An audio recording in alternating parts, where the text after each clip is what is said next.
શું તમે જોયું તલ્લી ક્યાં જય શ્રીરામ ફેમિલી મિત્રો, તો આ તળાજા તાલુકાના તલ્લી ગામમાં આવી ગયા અને ભાગવત સપ્તાહમાં જો તમે અહીંયા સરસ મજાનું ભાગવત સપ્તાહ શરૂ છે, જોઈ શકો છો. તો આપણે અંદર જઈને આ હંધે અહીંનો માહોલ ને હંધે તમારે તમને બતાવવાનો છે, તો અમારા વ્લોગમાં તમે બનાવી રહેજો. જય શ્રીરામ.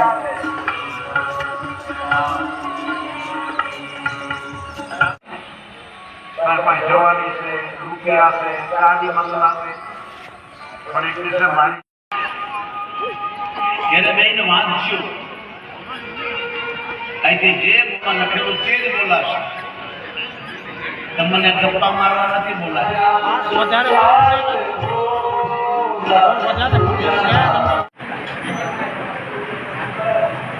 હાલો મિત્રો, મોદી ખાનું શાક બકાલું જો તમે આ હંધી ત્યારે આપણે રસોડામાં કોઠા રૂમમાં આવી ગયા છીએ. જો તમે સરસ મજાની અહીંયા પૂરી બનાવે છે.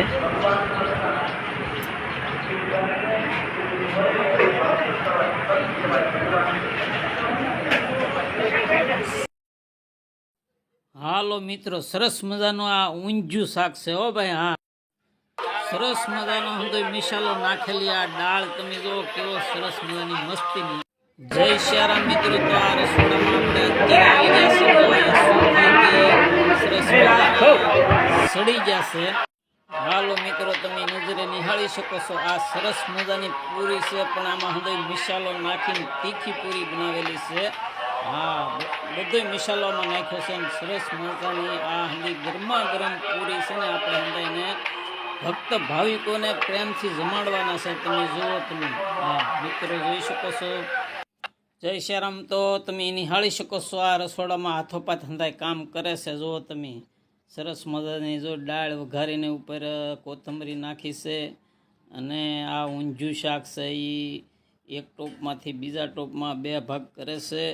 આ હંધાય હાથોપાત હંધાય કામે લાગી જાઓ.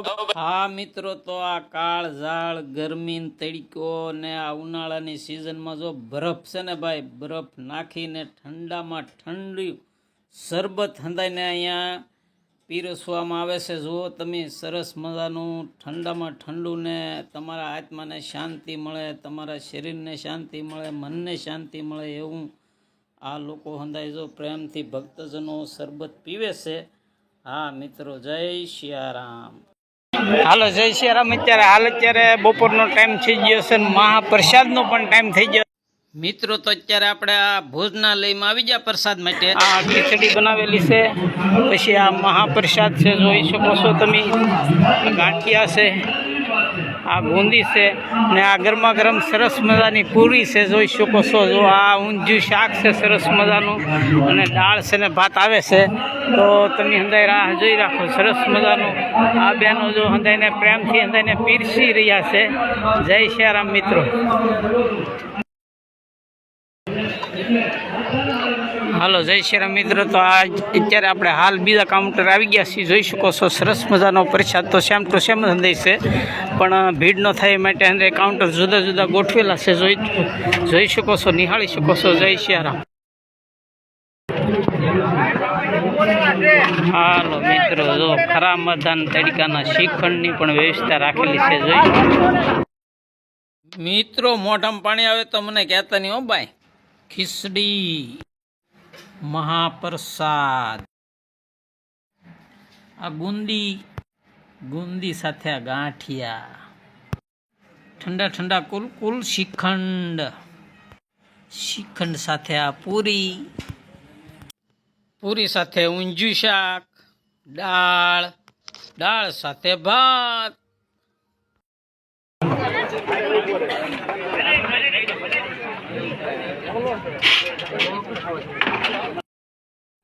ઠંડી છાશ.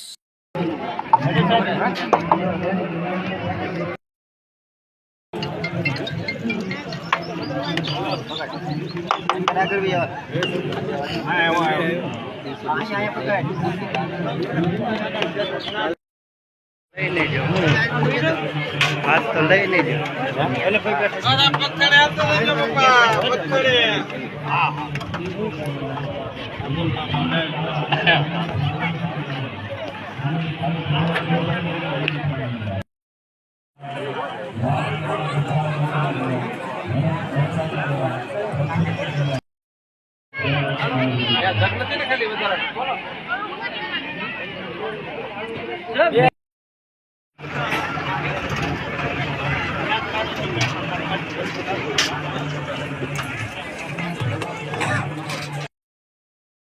જેવો બીજો કોઈ સંગ નહીં.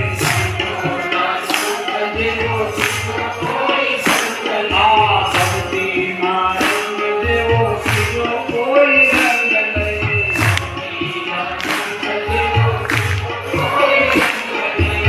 આપણો ભય નથી જાય સંતોના સંગમાં.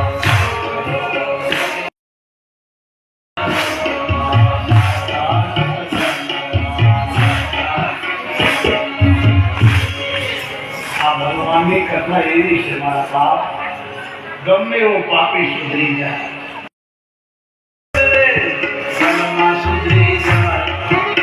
આની કથા સંભળાતો આ લોકો ગાય તો મને ખબર નથી પડતી. બોલીએ દ્વારકાધીશ ભગવાન. પોતે મુખ્ય પૂછ્યું કે કળયુગમાં લોકોનો સ્વભાવ રાક્ષસ જેવા થઈ ગયા. લોકોને મોજ શોખ બહુ ગમે છે, લોકોને ડાયરા ગમે છે. ડાયરી નથી ગમતી, ડાયરી એટલે કથા.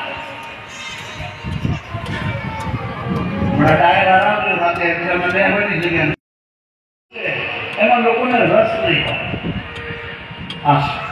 આ ઋષિઓ બોલે છે, હે સુતજી મહારાજ, તમે જ્ઞાનીઓ છો, તમે વ્યાસના શિષ્ય છો, તમે બહુ કથાઓને જાણો છો. હવે અમને કથાનો સાર બતાવો. કથાઓ બહુ સાંભળી અને સુધરી જાય, મળેલો સુધરી જાય. આ કથા સાંભળે કોને સાંભળી? આવી કથા સંભળાવો. નૈમિષારણ્ય ક્ષેત્રમાં 28,000 ઋષિ ભેગા થયા. તમે કેટલી આપશો? 28,000 ઋષિઓ, એવી મોટા મોટા મહાપુરુષો જે જીવે છે, એનું કદી મૃત્યુ નથી થતું. જે લોકો અમર છે એ લોકો કથામાં પરશુરામ ભગવાન અમર છે, માર્કંડ ઋષિ અમર છે, લોમસ ઋષિ અમર છે, ભીગુ, પીપલા, વશિષ્ઠ, પારાશર, મેઘાંતિકી, ભરદ્વાજ, દુર્વાસા ઋષિ આ બધા કથામાં બેઠા છે. અને ગામના લોકોને ટાઈમ મહારાજજી કીધું એવું પાપી સુધરી જાય કે હા, તો કોઈ એવું પાપી સુધરી જેવી કથા કહેશે ને તો સંભળાવો. સુતો વાચ આત્મદેવ દેવ પુરે તસ્મિન ભદ્રામતે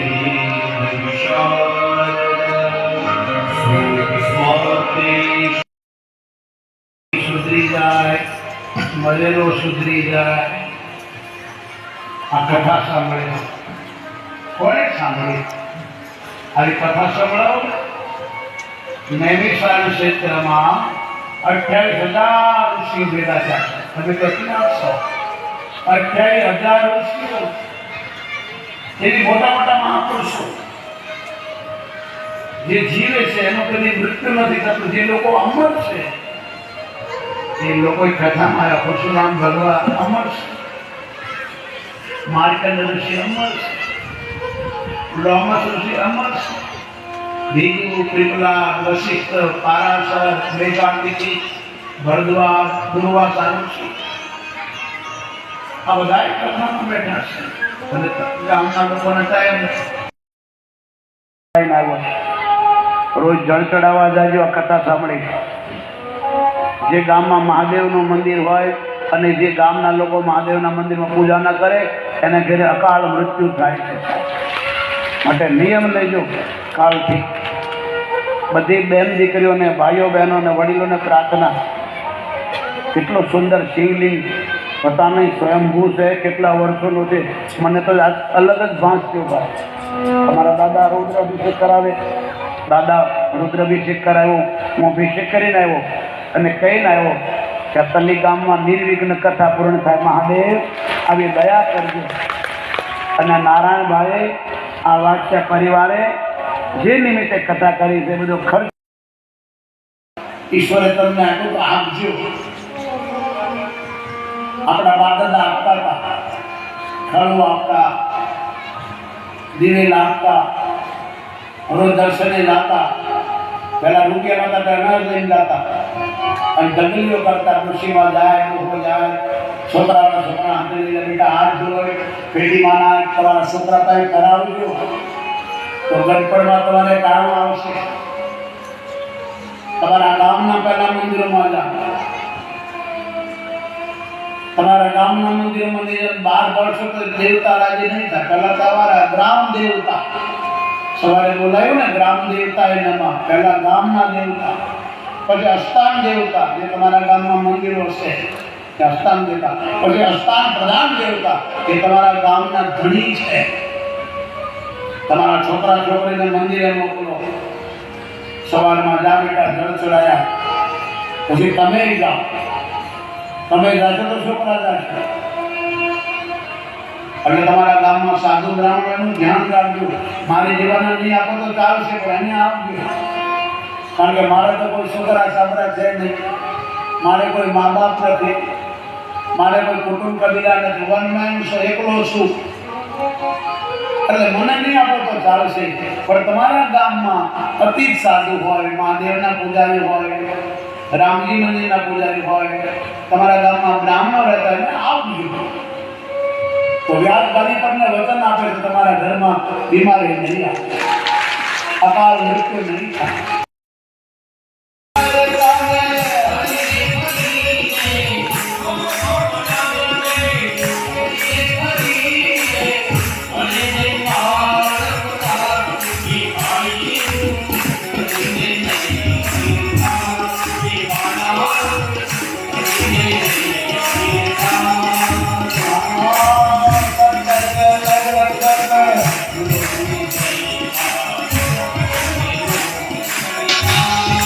જય શ્રી રામ મિત્રો. તો અમારી ચેનલમાં તમારું હાર્દિક હાર્દિક અને હાર્દિક સ્વાગત. જય શ્રી રામ. ફરી પધારશું.